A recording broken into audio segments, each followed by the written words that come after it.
Welcome back. Thank you so much for the success of my first Hypertufa video. All the requests, I decided to do another one. Much bigger, pretty cool pot here I have. So let's get started. First thing you need is a container, a mold. Try to find something plastic. You can build your own with styrofoam and wood, but if this is your first time, just stick with a plastic mold. It's going to be very easy for the form to pop out. It's going to be manipulative. It's going to be flexible. It's going to be your number one step. You're going to need some plastic. You want thin plastic. Basically, the plastic is going to go inside the pot and form your line. It'll stop the concrete from bonding to any surfaces, and then when the mold is cured, it's going to pop right out. The three ingredients we need. You need peat moss, Portland cement, and vermiculite or perlite. So let's go through them. Here's some peat moss, which I already sifted. You can see it's very fine. I got rid of all the sticks. And if you're not familiar, basically, peat moss will come like this in big chunks. So what I've done is I've created a little mesh screen. You can make your own, get creative, but you're basically just going to brush it through and let everything filter right through. And then all the chunks and whatnot, we just keep throw away. Now, you can go on certain websites. They do have pre-sifted peat moss, which is a lot easier, and it's going to save you a ton of time, but you're going to pay a little bit more for it. So you make the decision. So after we got our sifted peat moss, here we have our Portland cement. Portland cement is very fine. There's no rocks. It's almost like powder. It's what we like to use in this because it gives the best bond and form. But just remember, whenever you're doing this stuff, you're going to want to wear a mask. Portland cement has some fumes and dust, as does the peat moss. So anytime you're mixing this, make sure you wear a mask. Put some gloves on. It can hurt your hands. Safety first. But for the purpose of this, I'm doing it outside, and the mask is going to mess up my voice, so I'm going to do it without it. And the final thing is perlite or vermiculite. Perlite, you can see, is much bigger. Has big old chunks in it. It's a much larger form. And if we look at the vermiculite, it's very fine. So how do you choose which one? I've made Hypertufas with both of them. They both come out really well. The finer vermiculite creates a smoother form, less obstructions or characteristics, where the perlite are larger chunks and will kind of give you some bigger divots. So if you've never done it, try one each. See which one you like better. You're going to need a cork. A cork is going to be the stopper you put at the bottom of your form, and it'll be your drainage hole. Now, if you're going to have this as an indoor pot and you don't want a drainage hole, forget about the cork. But for most people outside, or even inside with a saucer, you're going to want a drainage hole. Fiberglass shards. Now, if you look at these, they're basically just very fine fibers of fiberglass. What does this do? This is going to give your mold a little bit of reinforcement, similar to how when you watch construction forms poured, they use rebar or metal in the concrete. This is going to do a similar thing. So you have to do this? No.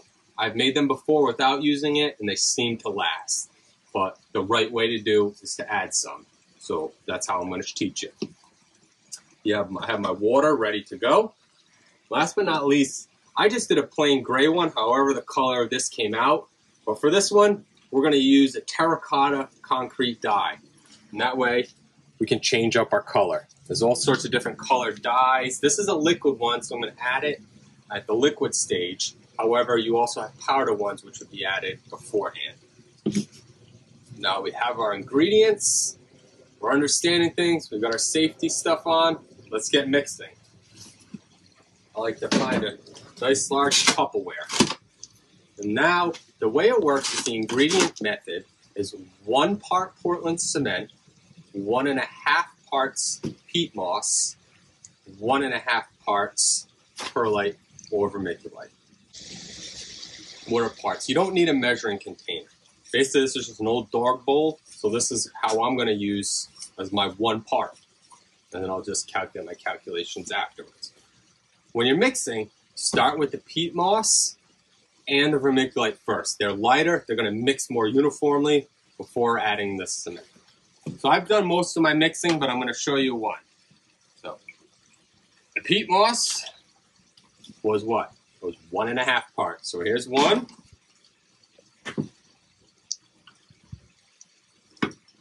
It's about 1.5. You don't have to be super accurate with this. So perlite.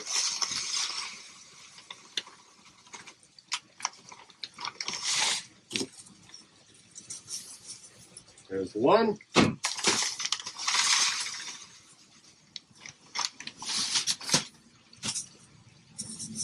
One and a half.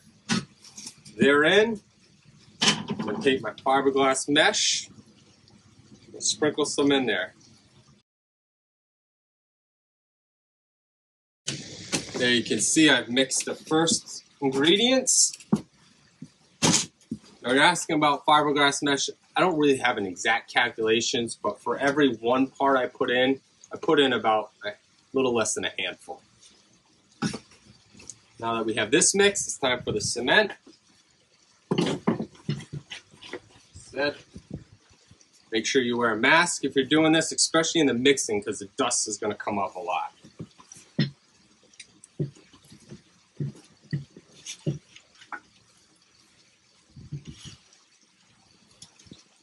So there's one, because the other two were 1.5. Now we're at 1.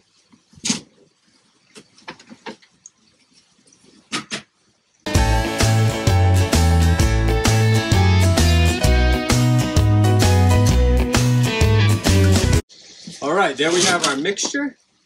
If you want to pan over here, you can see I did a bunch ahead of time, and it's ready to go. Before I get started, one thing I want to let you know, a little tip, is that when you're making this mixture, make more than you think you need, because nothing's worse than getting in with the wet hands and building your pot and then realizing you're 80% done and you don't have enough. You have to stop what you're doing and go make some more. So this is why I make a reservoir over here, and I have plenty extra. And if I don't use it, I'm just going to bag it up and store it till when I need it again. It does not go bad. Or if I have extra, I'll make a smaller part when I'm done. But that way I always have it ready. I'm going to take some of my mixture, my excess, I'm going to add it back into the mixing bin. All right, so now I have a good amount. And if you're unsure how much to do, add a little bit, make a mixture, add some, then go back. That's not the time-consuming part. The time-consuming is if you don't make any extra to have, to stop what you're doing and go mix all the parts. So what you do is you have the extra reservoir and we have this. Now I'm going to add some water to this, but I'm going to leave a lot over there because I don't want to make more if I don't need to. How much water do you add? Great question. Well, with a thing like this, I'll always add a little bit at a time. If you add too much water, it's going to be soupy and it's not going to work. You're going to have to take some more of your dry mix and add it to it to fill up that extra water. But if you go slowly and it needs more water, you just keep adding it.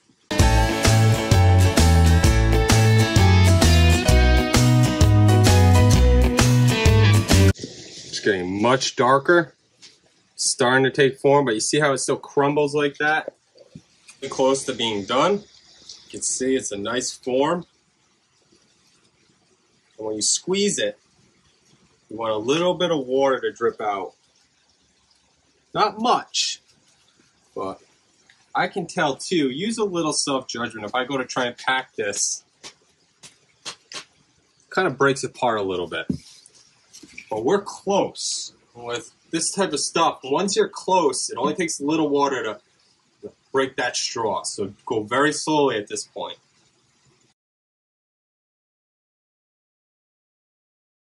I think we're there. Look. I make a little form. Stays nice like a ball. I squeeze it. Get some water coming out. It's ready to be worked. Here we have our container.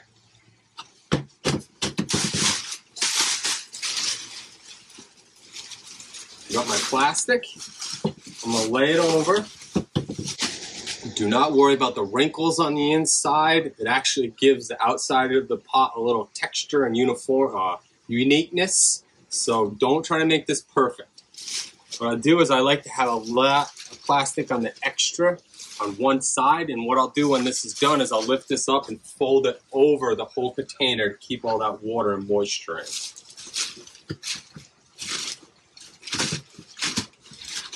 So now that we have this, I'm going to start mixing. I'm going to start at the bottom. I'm going to get my corks ready. This is a good sized container. So I'm going to use 4 corks and I'll have 4 holes. Most of the containers are going to need 1 or 2. And another little trick I like to do is if you have a cork, we want the bottom of the container to be at least 1 inch. You want a thick bottom. If it's too thin, it's at risk of breaking. So I just take my cork and I'll mark it. I only need to do 1. And that way when I'm building this, I'll know when I've reached my mark. So this has an indentation, so I'm going to start with that first.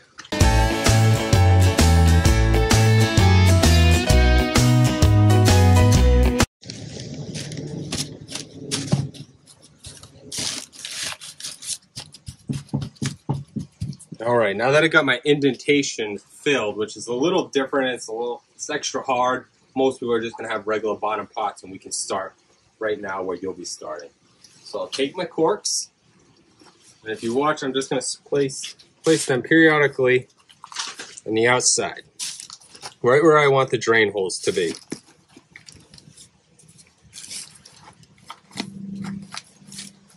And then I'll start to fill around them, one by one as I hold it.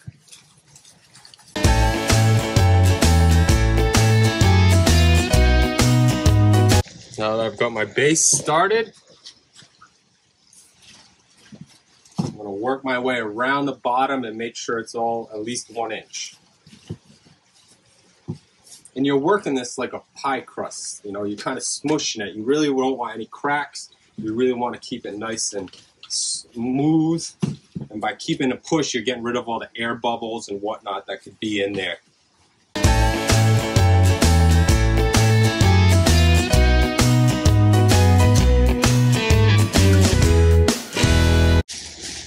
All right, now we got the bottom done.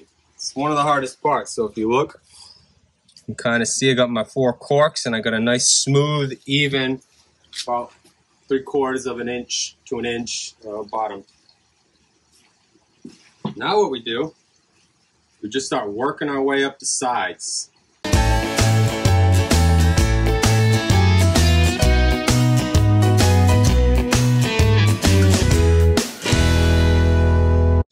And I start to work my way around the sides rather than go up all the way on one. I'll go slowly around the sides. What the ladder allows you to do is kind of estimate how much you have and where your mixture is. And it also allows you a little leeway. Whereas if you don't have enough, even though the pot's this tall, I don't have to make this container that tall. So I can stop midway if I want.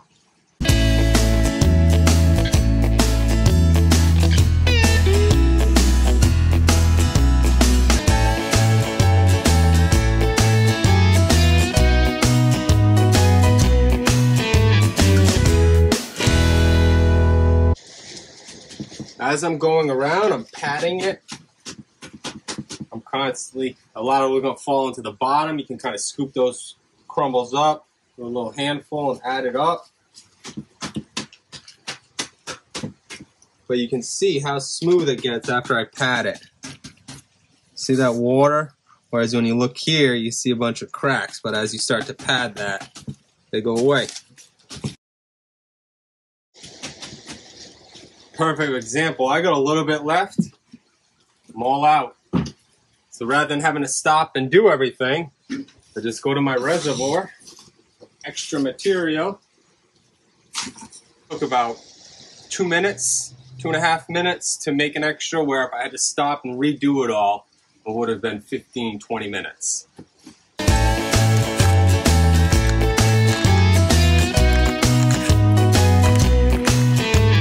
Right, see how easy that was? I got my pot right up to the size. And voila, we're done. No, we're not.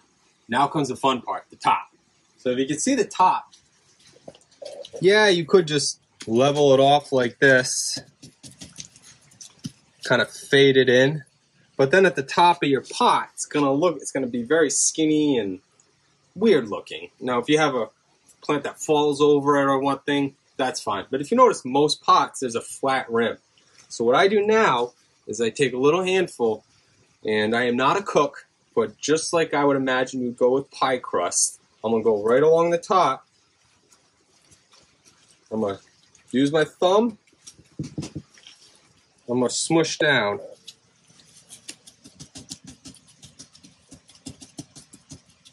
And you see right there? So rather than this jaggedy edge mix, you're gonna come over and have a nice flat 1-inch ridge. And I'm gonna go around. This is where it also helps if the mixture is a little wetter. Much easier to pat and form how you want.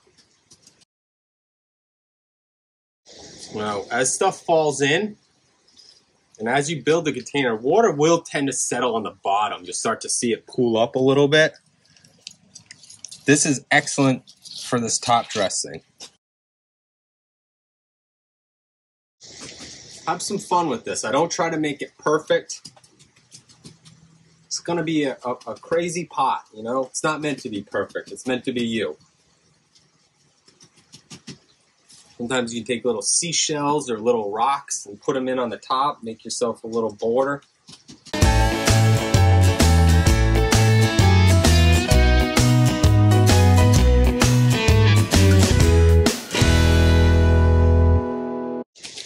Beautiful. Now we have our top flat rim to give that pot a little extra support.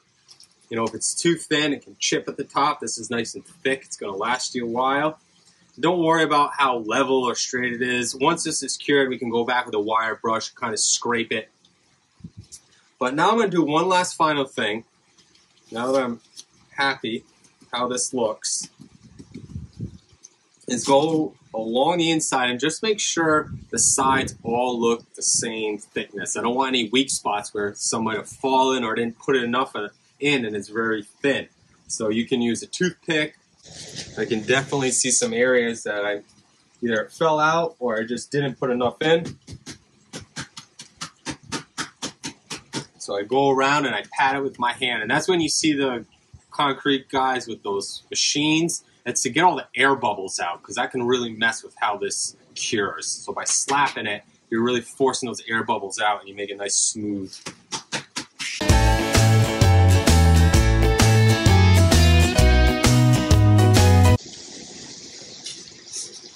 If you have too much water in the bottom, I don't have too much, but I'm just going to show you anyway. What you can do is take some of your dry mix and just dump it in the bottom. Let it absorb that extra water. Pat it in just like you were doing.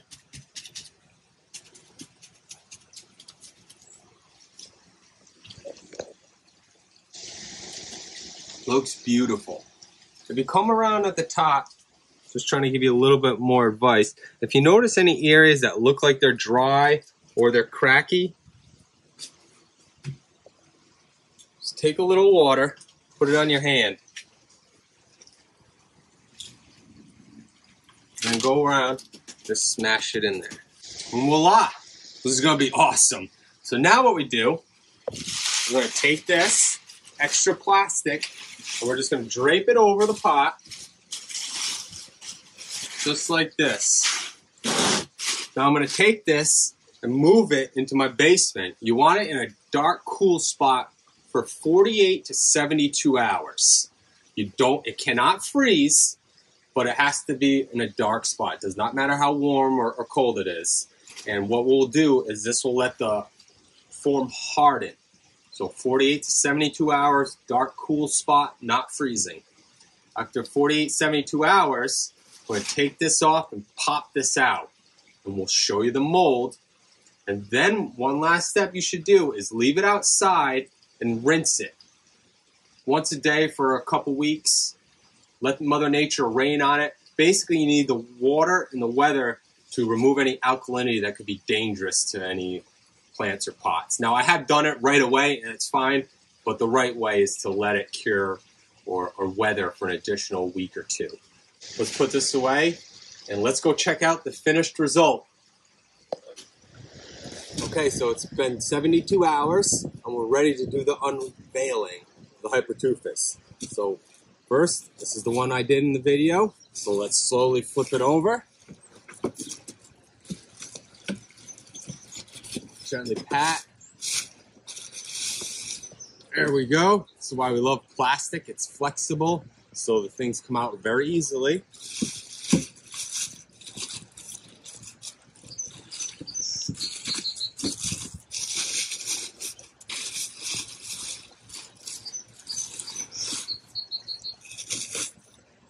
Look at that.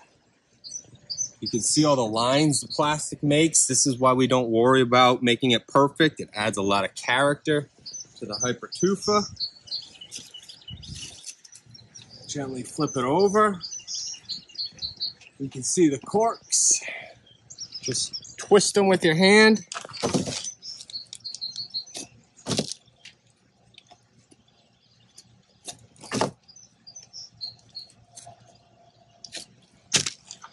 If you need to, you can use your finger or a knife and kind of make the hole a little bit more even, or some cement, concrete filled in and it's just not a nice hole, you can use that. If your corks get stuck, you buried them too much and it just rips off or something, just use a drill. Find a drill with a bit the same size as the cork and drill right through the cork. You won't affect the cement because you're drilling right through the cork. One of the last steps you do, if you want, is you can take a wire brush and go right along the edge and just kind of make it even. Trim up any imperfections.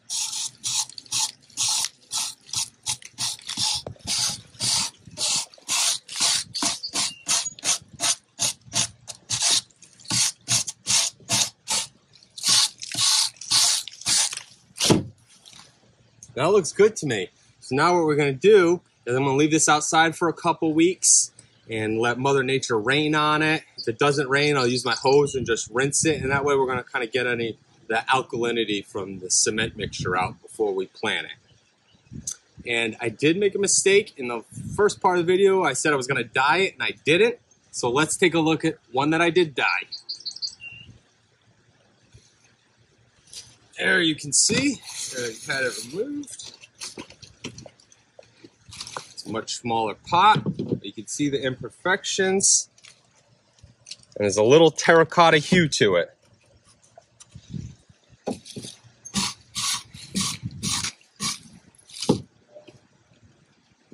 One.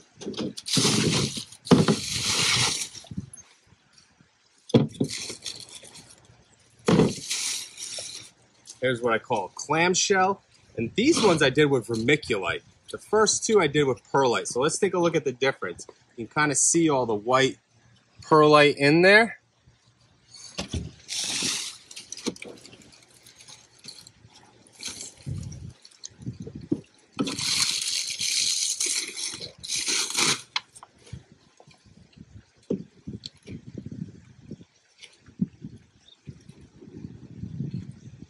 Here's our vermiculite. A little bit smoother. Inside.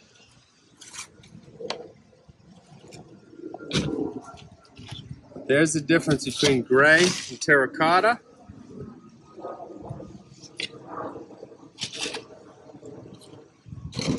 Some people had asked what happens if you don't use plastic. So here I had a plastic form that I spray with vegetable oil or Pam or any cooking spray.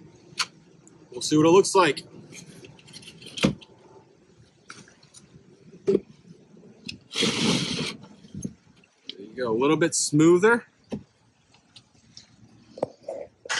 If I compare it with another one of the same pot, you'll be able to tell the difference with the lines.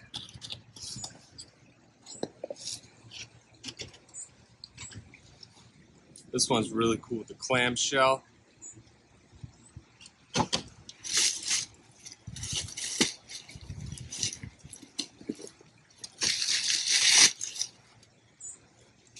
This is another terracotta one, clamshell. A little bit of a difference.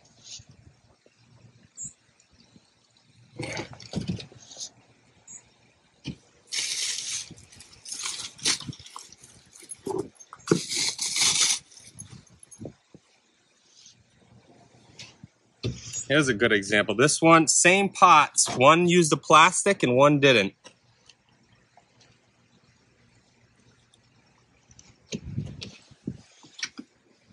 And I was saying if you had extras when you were finished with your pot to use a smaller pot or get creative. So here's what I did.